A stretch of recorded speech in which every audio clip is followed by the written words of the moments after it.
the jackals, hyenas. They're barking at him, laughing at him. They nip his toes and eat the food that's in his domain. They do this, and they get closer and closer and bolder, till one day, that lion gets up and tears the shit out of everybody, runs like the wind, eats everything in his path. Because every once in a while, the lion has to show the jackals who he is.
Can you hear us now?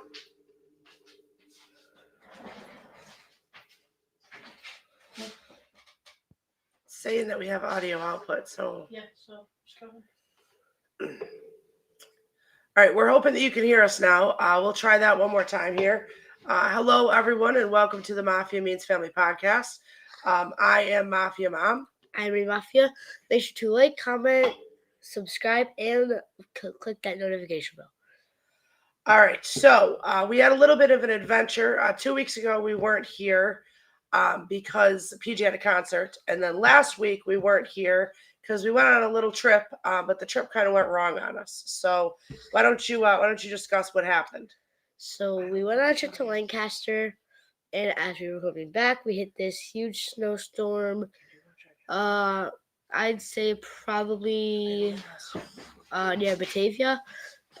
And so we got stuck in and we had to stay in a hotel for the night.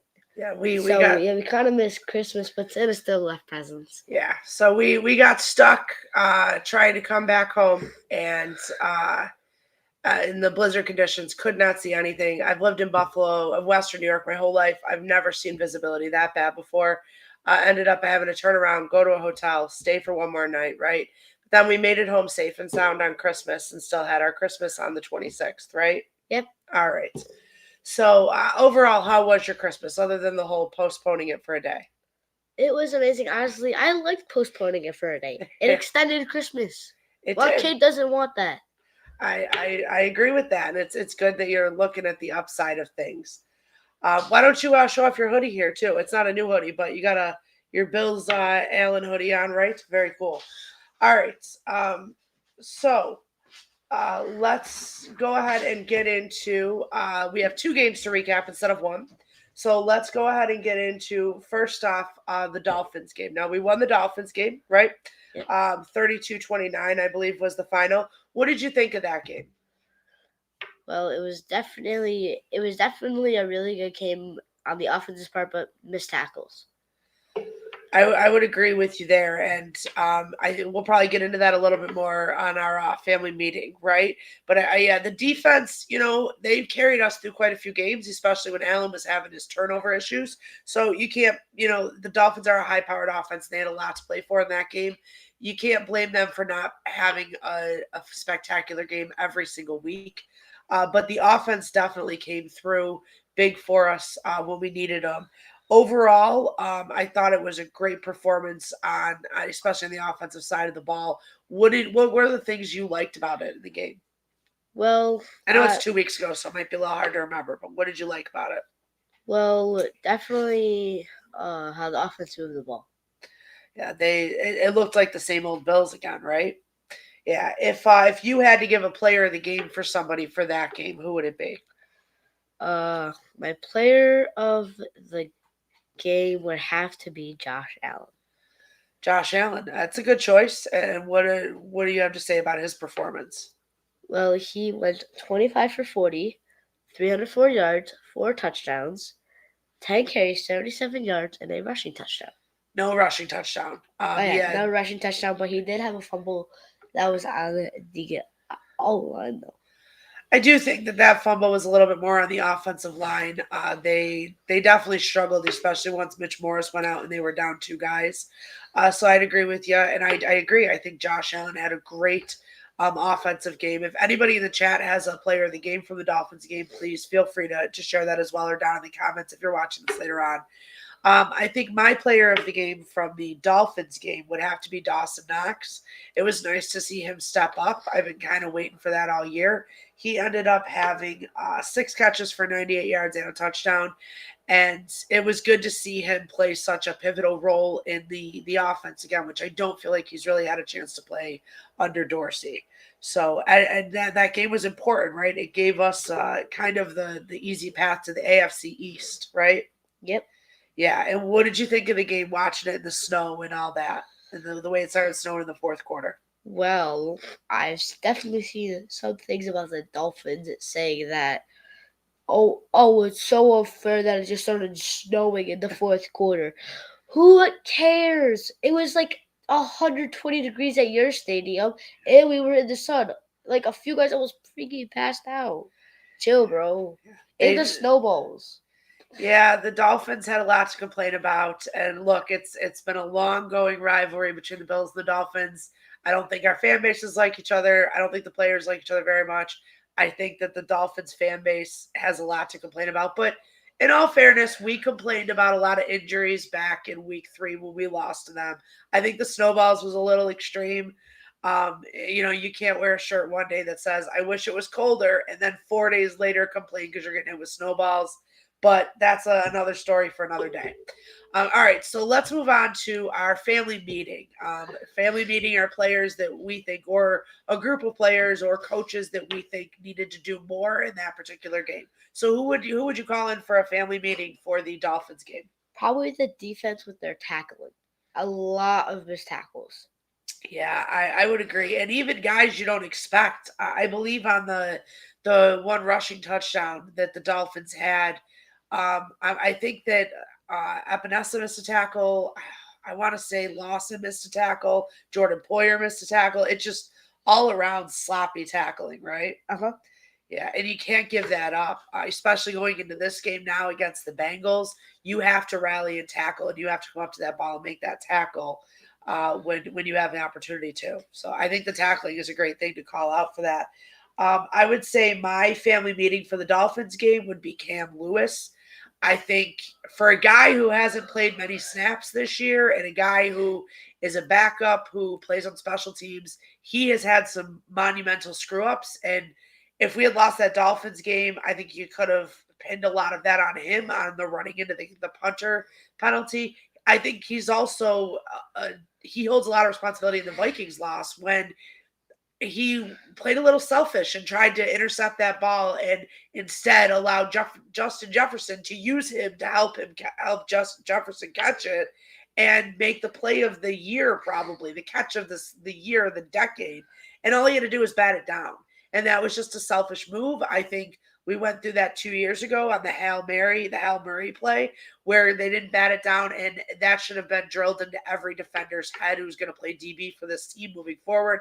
That ball is up in the air like that, you bat it down. Not that that was the only play that cost us the Vikings game, but it was a big one. And then in this game, we're about to get the ball back in this close game at home for the division, and he runs into the kicker, giving him a fresh set of downs. So that was definitely frustrating. So Cam Lewis, please, you got to play smarter. You got to play better. You do not have a solidified spot on this team. You have got to make sure you're making smart decisions. And I see Beth here saying, hey, guys, go Bills. Hey, Beth, definitely go Bills. I saw that you were asking about us. We really appreciate that. We apologize we weren't here for a couple weeks. We had a concert going on and then the storm to deal with and some issues with that where we got stranded out of town. So I hope you had a nice holiday. I know that we did, and it's great to see you in here again. We're about to start talking about the Chicago game. So once again, if anybody in the chat has a player of the game they want to call out or somebody they want to call out for a bad reason in the Chicago game, please feel free to share with us. We'd love to put your comment up on screen and be part of the conversation. So as far as the Chicago, do you have anything else to add about the Dolphins game? I'm sorry. Not really. Just you need to fix the tackling and keep doing what you're doing on offense. Yeah, I would agree with that for sure. I see Beth here that you were buried, but you're okay. Well, that's good. And yeah, I appreciate again your concern for our safety. That was very sweet of you. Hopefully you've been able to dig out now. Anybody who's grown up in Western New York knows what it's like to be stuck inside for a few days because you can't open your front doors. So hopefully all is well now. And again, I hope you had a very nice holiday and you guys were able to celebrate. So let's move on to the Chicago game. Who would you think was the player of the game of the Chicago game? Well, my player of the game for the Chicago game would definitely defensive, right? Would definitely be the defensive for the tackling. And that's good because you called him out, in the Miami game, and now you're giving him credit for that game, right? And what do you have to share about that? Where do you think they did well on that? So going into that game, they were the number one. Chicago was, right? Yes, Chicago was the number one rush team in the whole league, and we held them to only 80 yards. They averaged 179 yards a game, and Justin Fields averages at least 72 yards a game, but we only held him to 11. That was an impressive defensive performance. It really was.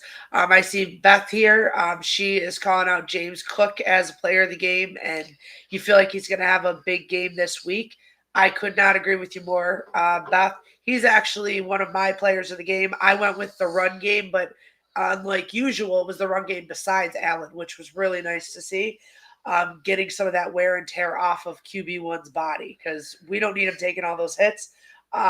In the run game, it was nice to see it take over. They ran for a total of 254 yards. That includes Allen's yards, which he didn't run a lot, but he did contribute. That's the most that the Bills team has run since Allen was drafted. So that was nice. Singletary had, I believe, only his third 100-yard game. He ended up with 106 rushes on 12 carries. That's like 8 yards a carry. That's impressive. James Cook, he ended up with 99 yards. I was really, really hoping that he would get that one more yard to break 100 for the first time in his career, but he did that on only 11 carries. So he was averaging 9 yards a carry.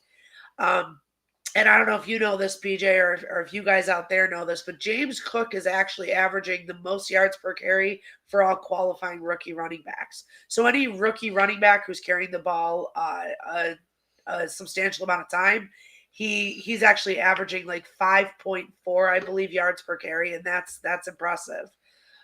Less, and I see Beth here, less heart attacks this week. Yeah, that it would be nice to not have to worry that our QB is about to get his head taken off 5 or 6 times a game. That would be really nice to have that break. So totally with you there, Beth, for sure. Now, as far as the Chicago game goes, did you have anybody that you wanted to call out? But not really. Everybody played very well. I'd agree with you. And Beth, I don't know if you or anybody else in the chat has anybody that you'd want to call out as far as their performance in the Chicago game. I thought overall it was just a good performance by the team. It wasn't great. It wasn't spectacular, except for the running backs. And I do think the defense played really top notch, but nobody specific stood out one way or another for being really over the top and in a great game or a bad game in any way. So that's okay with me, though. If we're winning games in December and January, I don't really care if we have a superstar who's doing it or not, as long as we're putting another notch in the W column, right? Yep, definitely. All right. So let's move on to fact or flag. Oh, we have one more comment here by Beth. You want to read that one? Yeah, sure. It was a good game. I like to see more Gabe. He's been off. What do you think of that? Because I'd agree with that. Gabriel Davis has definitely been off. He has had a lot of drops this season, definitely more than is normal. Yeah, I would definitely agree with that. I think we may have talked about that last show, possibly. Yeah, we did. Go before the last 2 interceptions.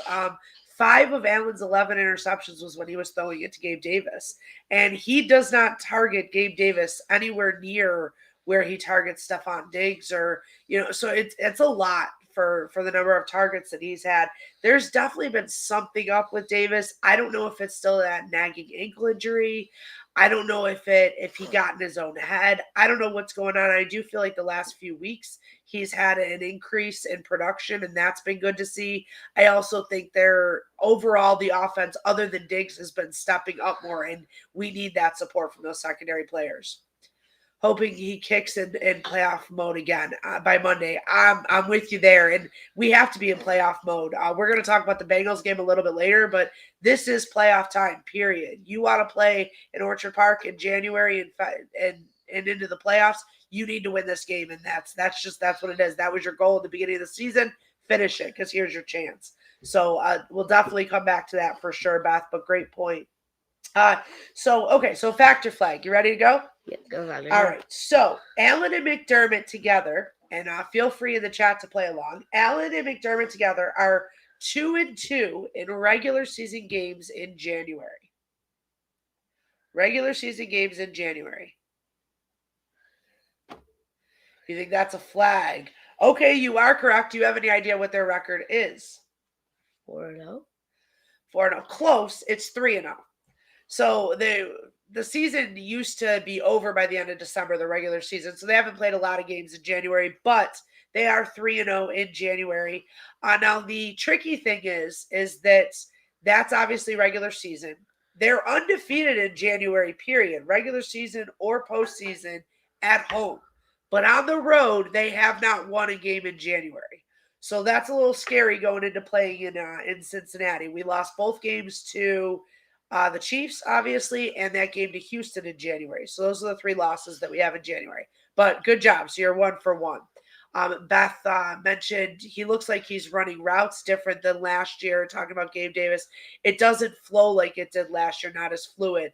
I think that's a great point, and that's why I feel like it's crazy to think of a guy just dropping off out of nowhere. So I think there's got to be a nagging injury that's bothering him. Maybe it's that ankle that came up last year, the year before, and at the beginning of the season. I'm hoping if that's the case, that he's finally getting healthy. He plays more snaps than any other any other receiver on the team or any other pass catcher, anybody but Allen, basically, he plays like 90% of the snaps. So that's a lot on his body. And maybe the coaching staff can give him a little rest here and there so that he doesn't have that wear and tear and maybe doesn't feel the injuries like that.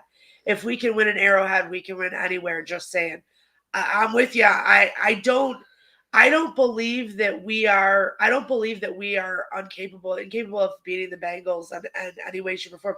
We are our own worst enemy. So if we don't beat ourselves, I think we win this game. It's great points, and yeah, definitely we'll talk about that much more when we get into the Bengals side of it because I agree with everything you're saying, Beth. You're speaking my language. Okay, question number 2, fact or flag. All right, so let's see here. Allen has thrown multiple TDs, okay, so at least 2 TDs in every Monday Night Football game he's played in, except for the game against New England last year in the high winds. I don't count that one because it was really hard to throw the ball anyway. So he's thrown at least 2 TDs in every other Monday Night Football game he's been in. Fact or flag? I feel like that's a fact. You feel like it's fact? You would be correct, sir. Good job. You're 2 for 2 here.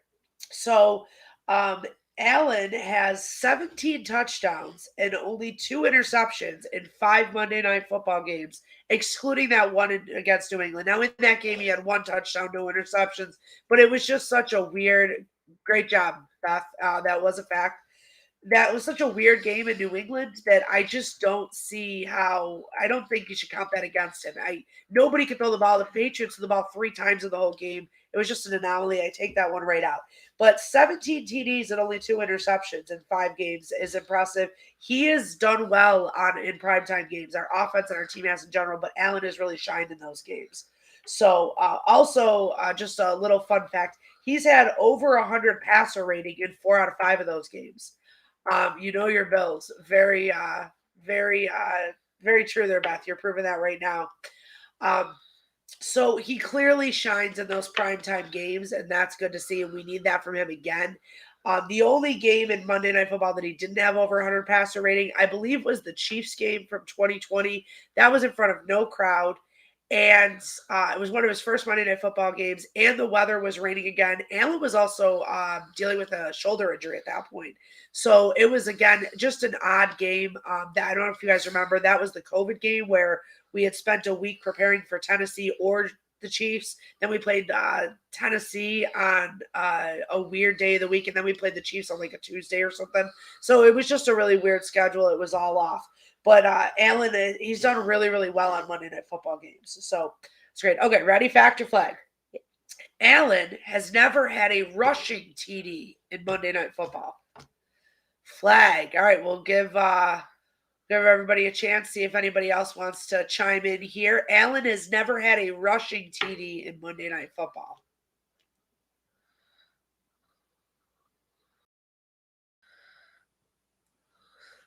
All right, so that is, I agree. That is actually a fact. Allen he's had 0 rushing TDs. So, Beth, if your I agree was to that question, once again, congratulations. You definitely know. Oh, no, wait, we have it here. Flag. He gets rushing TDs a lot. He does get a lot of rushing TDs, but he's never had one on Monday Night Football. I was shocked too when I looked it up. It was crazy to me, but he's never had one on Monday Night Football. Wait, is this one going to be Monday Night Football? This one is going to be Monday Night Football, yeah. Nope, he has. He's going to have one this week. All right, wait till we get to the Josh Allen stat line for that one. But PJ's predicting Josh Allen breaks that streak this time. Again, I was shocked too, Beth, when I saw it for sure. All right, so we have another factor flag here. Ready? The Bengals and the Bills combine for the most wins, 23, if you combine their records, because the Bills have 12 wins, the Bengals have 11. In a Monday Night Football matchup, that's tied for the most ever in NFL history on Monday Night Football. I think that's a fact. You think that's a fact? All right, so we'll just give people a second here. So 23 wins, which is the number of wins the Bills and the Bengals have combined, that is tied for the most ever for a Monday Night Football matchup. And Beth says true here. You say it's true, and it is true. Beth, I don't know if you listened to Chris Brown and Steve Tasker, but they were discussing it on there, and I just found that as a fascinating fact that gives you kind of an idea of how rare it is to have two really good teams that you know are going to be good at the beginning of the season when you make the schedule facing each other at the end of the season. So it is 100% true. Congratulations, PJ or Mini Mafia. You got that again. Good job. All right. Let's see here. We have one more here. So Bengals are undefeated at home this season. I actually think that's true. You actually think that's true? I don't know because I haven't watched any Bengals games. You haven't watched any Bengals games, okay? Beth here since decades ago. Yes, it's been a long time, and you do listen to One Bills Live daily. Yeah, I love that show. I love Steve Tasker. He was my favorite. I do listen to it sometimes. You do listen to it when you can, right? Yep, when you're doing chores. So, you believe the Bengals are undefeated at home, right? Yes. Well, excuse me 1 second, guys. I'm so sorry. Oh, the cold is definitely killing me here.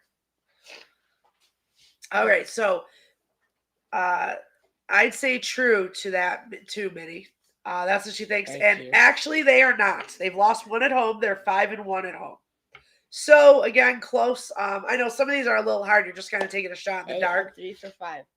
Yeah, but you did good. You had a winning record, right? You were above 500. All right. 60%. That was good. Good job. All right, so let's move on now. Let's talk about the Bengals game. So I know Beth had already. We will make that too. Let's move on to the Bengals game. So I know Beth was mentioning Gabe Davis wants to see Gabe Davis stepping up. I completely agree with that too. And that actually kind of leads into who your players to watch are. So what do you think is going on for the Bengals game? Who are your players to keep an eye on? My players to watch are the receivers, but mostly Diggs. He's been very quiet lately. He has. You're right, and you have some info to back up that opinion, right? Mm-hmm. Yes, I do. Go ahead. Okay, so he's definitely dropped off a lot in the last 3 games. He is under 60 yards in 4 games this season. In the last the last 3 weeks he has had under 6. He has had under 60. One game, I think it was a while back. I don't know. He is under 60, but 11 games he has had over 60 yards at least. He's definitely dropped off. Yeah. So what you're saying is in the last 3 games he's had 60 or under receiving yards, but prior to that, in all 12 games before that, he only had 60 or under yards once, right? Yes. Yeah, so the last few weeks, the production just hasn't been there. I think some of that is because Allen is spreading the ball around a little bit more, which I don't think that's a bad thing. However, I do think that we need to make sure that we're keeping Diggs involved and not letting it. He shouldn't have 4 targets a game or 1 target a half. He is the best playmaker on this team outside of Allen, and we need to make sure we're getting the ball in his hands or at least targeting him because he draws so much attention from the defense. So even if he isn't making play after play after play, him just drawing double teams is opening up the rest of the field for other guys, right? Yep, definitely. Yeah. And Diggs is one of your favorites. So I know you like to see him get in the end zone. Yes. I know you like to see him make big plays. And I think everybody has seen him get a little frustrated on the sidelines lately. And I can't blame him. When the offense isn't rolling and he's not getting the ball, any true competitor is going to get frustrated with it at that point. Now, if the offense is doing really well and he's not getting it, I don't think he complains about it. That's not the guy he's been in Buffalo. I know he was kind of like that in Minnesota at times, we heard, but in Buffalo, we haven't seen that side of him. So I would really like to see them get more involved too. Now, you think he's going to have a big game this week? I do think he is going to have a big game this week. I definitely would love to see that. I'd love to see him have, 8 catches for 120 yards, something like that, and get it again to the end zone. That would be awesome to see. My players to watch for this week, and Beth agrees with you there too. So you definitely have other people know where you're coming from. My players to watch are going to be the DBs for this. Oh, McKenzie's been iffy too. McKenzie's been driving me nuts all year. I love McKenzie. I root for him. I think he's got he brings a lot to the team, but the drops and I can't handle him. And I think what it is that McKenzie has to play that gadget role more than he plays the every down slot role. I'm hoping Beasley coming back in will take some of the pressure off of him, because some of the mistakes McKenzie's made, they've been game changers, and you can't have that out of one of your starters with repeating throughout the season. And I feel like that's what McKenzie's done to us. It's been multiple games where he has made a mistake that could have really lost us the game or really ended our momentum on offense. So 100% agree with you there, Beth. As I was saying, my people to watch for this game coming up are the DBs for the Bills. So we have Trey White. I know he's still getting back to his old self, but he's been getting burned a little lately. I mean, let's be honest. We all believe he's an all-pro player still. We all believe he will get there. But lately, he has not been an elite DB. He has not been an elite quarterback. He's given up some big plays. I think what a lot of it is he's just not trusting his instincts, and he's second guessing himself a little bit. I don't think it's a physical thing. I think it's a mental thing.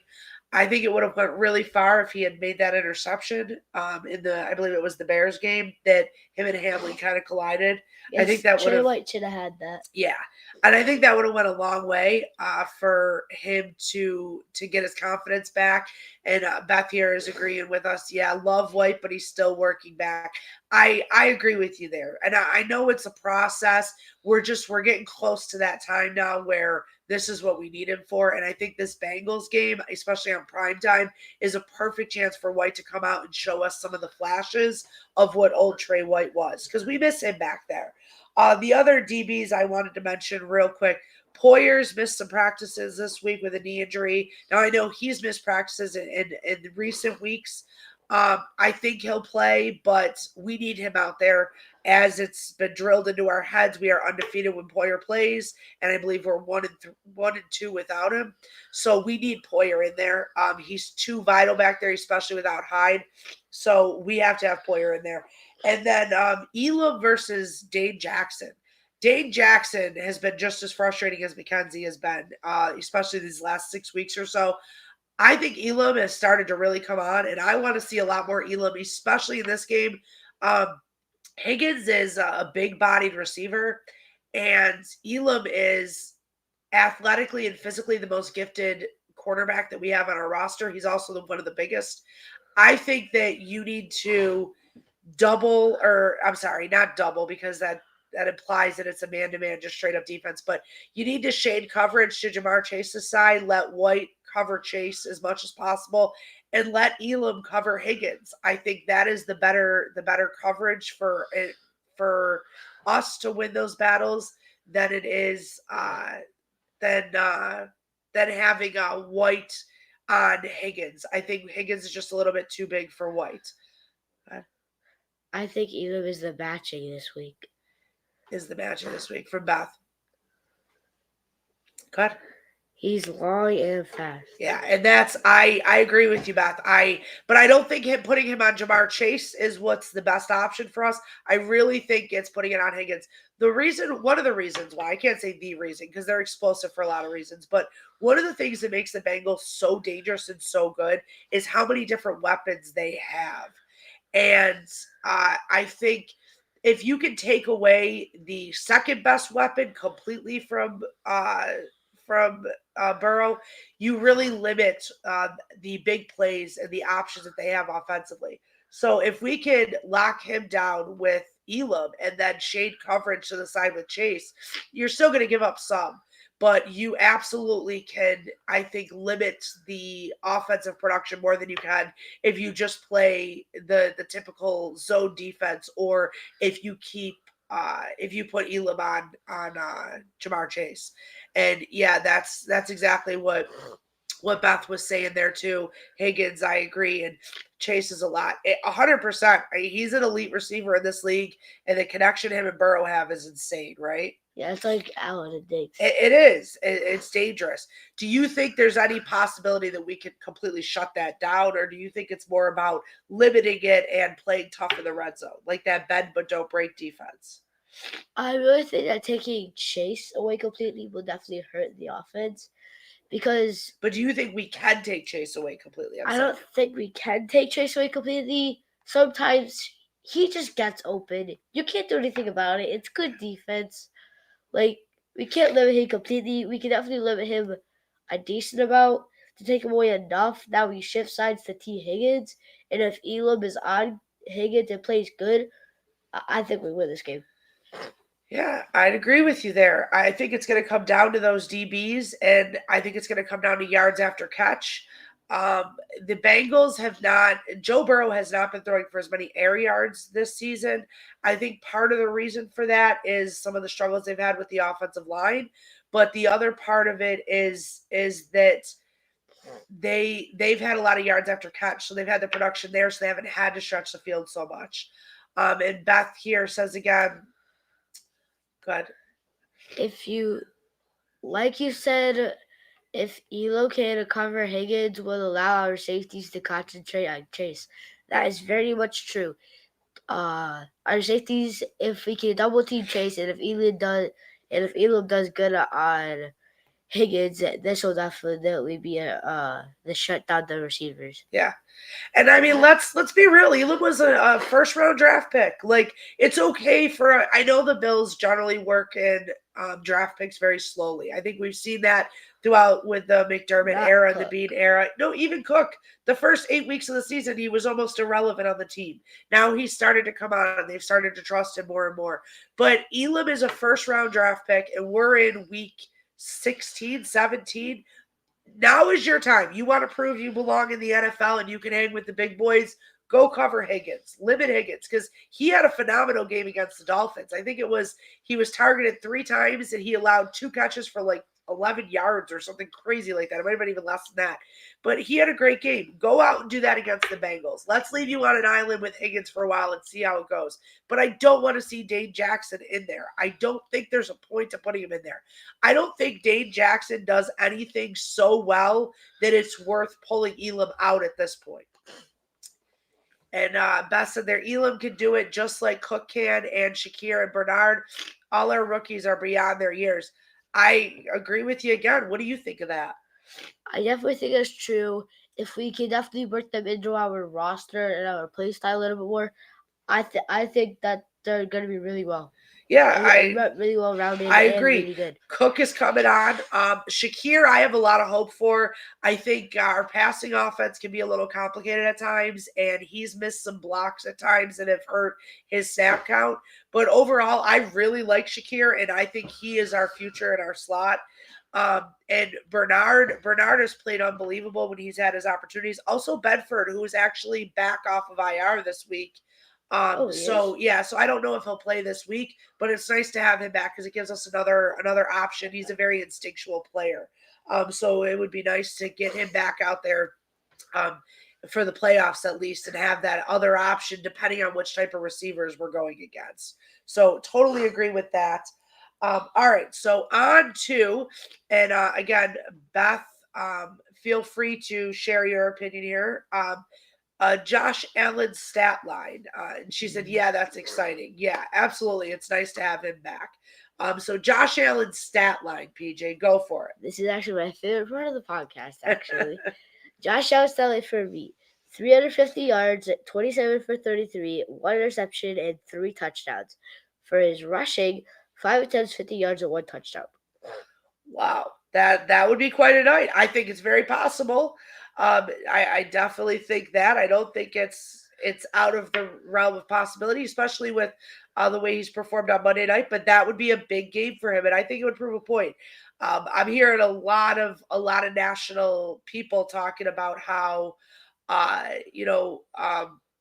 the Bengals are the hottest team in the league, and the Bengals are better than the Bills. Most of the experts are picking the Bengals. Look, I get it. They've won 7 in a row. They went to the Super Bowl last year. They're a great team. I take nothing away from the Bengals. I got nothing but respect for that team and their fan base. They remind me a lot of the Bills fan base. They're passionate. They're loyal. They're not bandwagon jumpers. I root for them when they're not playing the Bills. Like if the Bills, when the Bills got knocked out of the playoffs last year, I wanted the Bengals to win the Super Bowl. I like them. But I do think the Bills have earned some respect, and The Bengals should have lost last week to New England. They went down 17-0 to Tampa Bay the week before. When the Bills do that, all these national talking heads are like, oh my God, what's wrong with the Bills? The Bengals do that, and Joe Burrow is getting player of the game. Like, are you serious? I might say a bit more rushing just because of clutch and situational football.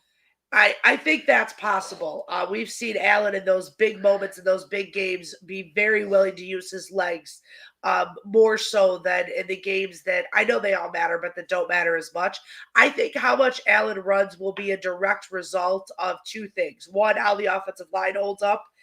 Mitch Morris is back in practice this week, so it would be really nice if he could play. I think first and foremost, though, is his health. So I hope he's okay. He's had a lot of concussions in a short amount of time.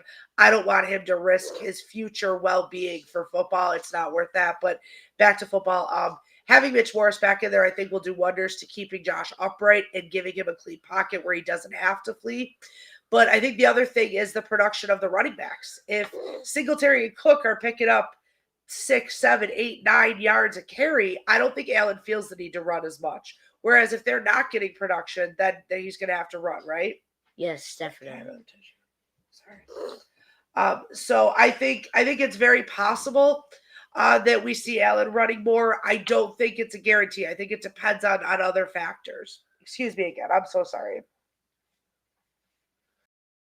And then Beth says here, I think we may also see less long attempts and short, quick passes in a run game. Something a little different that we have shown this year will throw off what the Bengals, have studied on film for us. So what do you think of that? What do you think of kind of trying to throw them off a little bit and break some tendencies and play a little bit differently than we have them?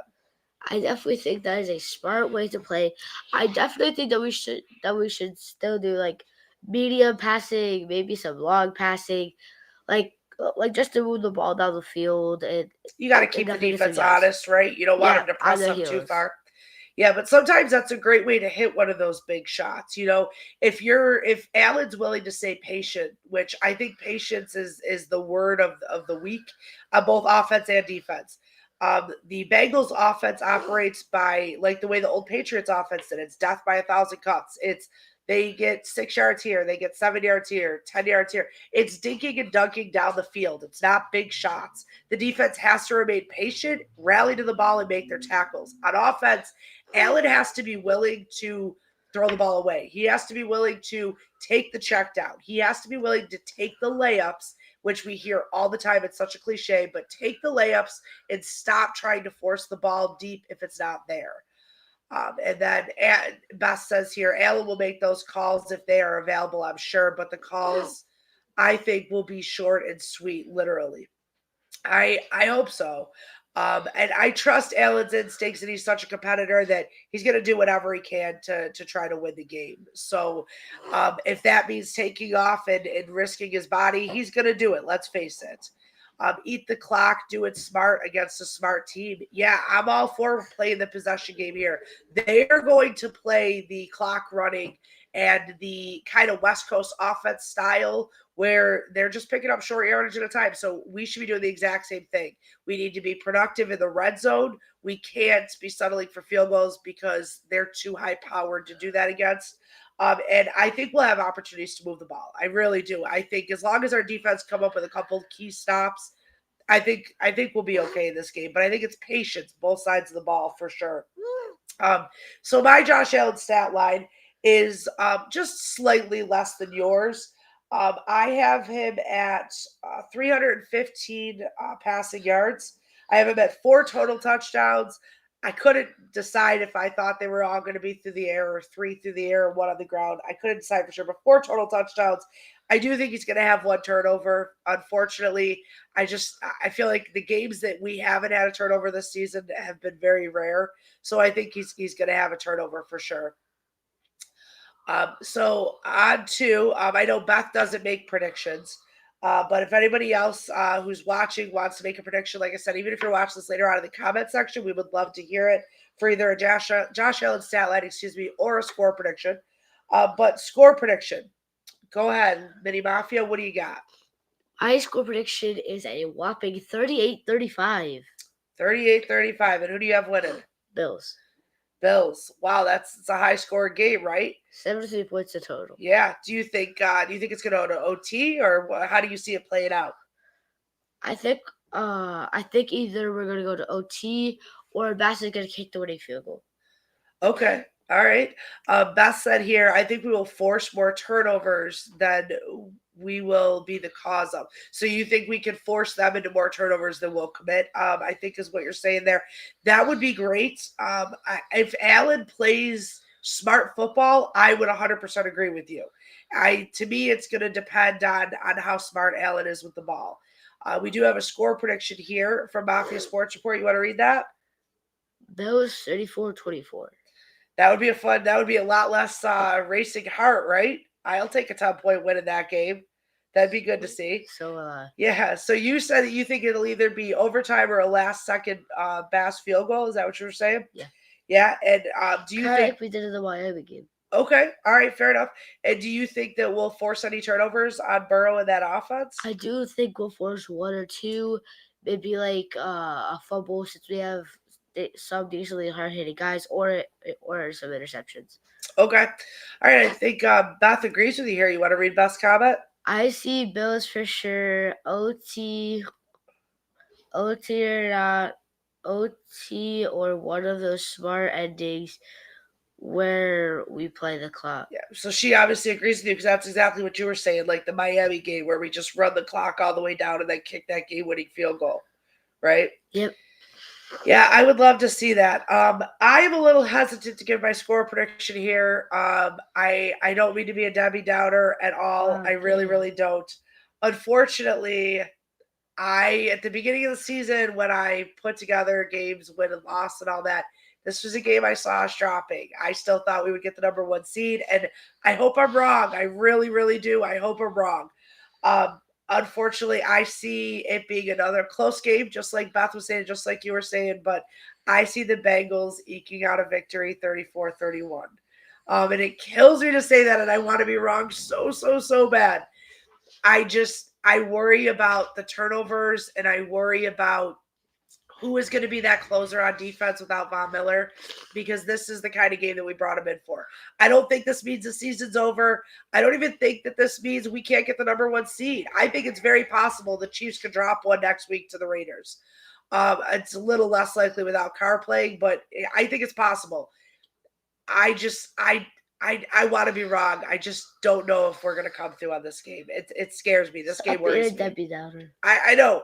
I feel horrible. I really, really do. I don't want to pick the Bengals, but I have to be realistic, and that's what my head tells me, not my heart. I want to be wrong. If I'm wrong, everybody can rub it in my face. I'm happy to take that crow. Unfortunately, that is how I see it. And Beth said here, Oliver and Rousseau have that D line. I hope so. I want to see them. If I see it one game, I'll be a believer. That'll be it. I need to see one close game, though, at the end where one of them comes through and makes that big defensive play.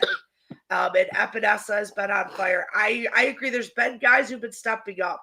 But when I think about that big moment, like that play where we forced the pick on Mahomes and back in whatever it was, week 5, week 6, where Von Miller had gotten the sack on 3rd down and then applied the pressure on that down and allowed Milano to come in and all that.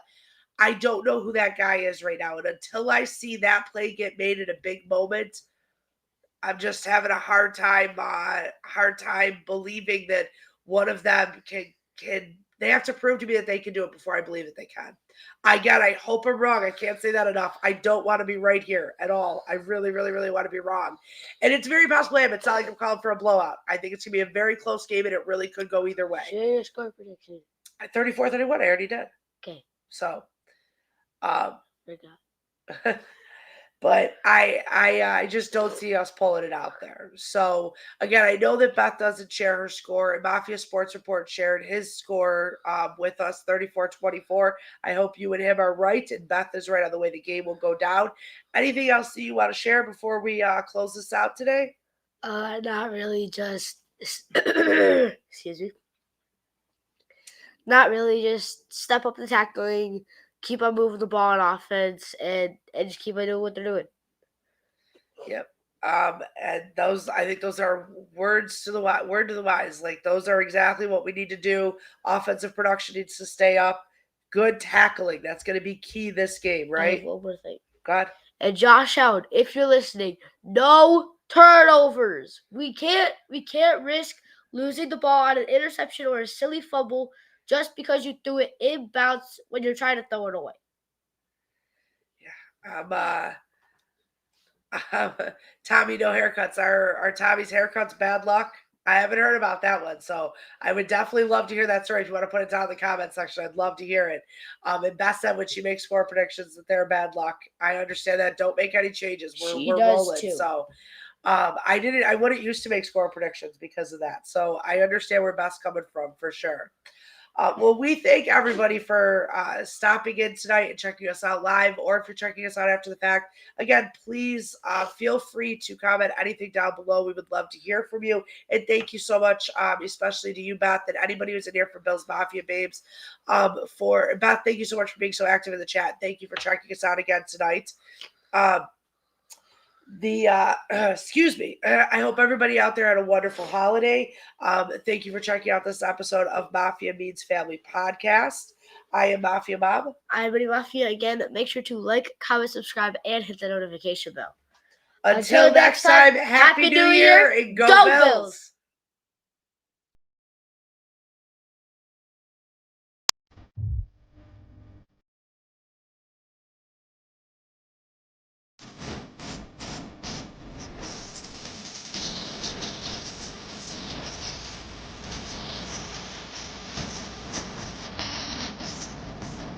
Time.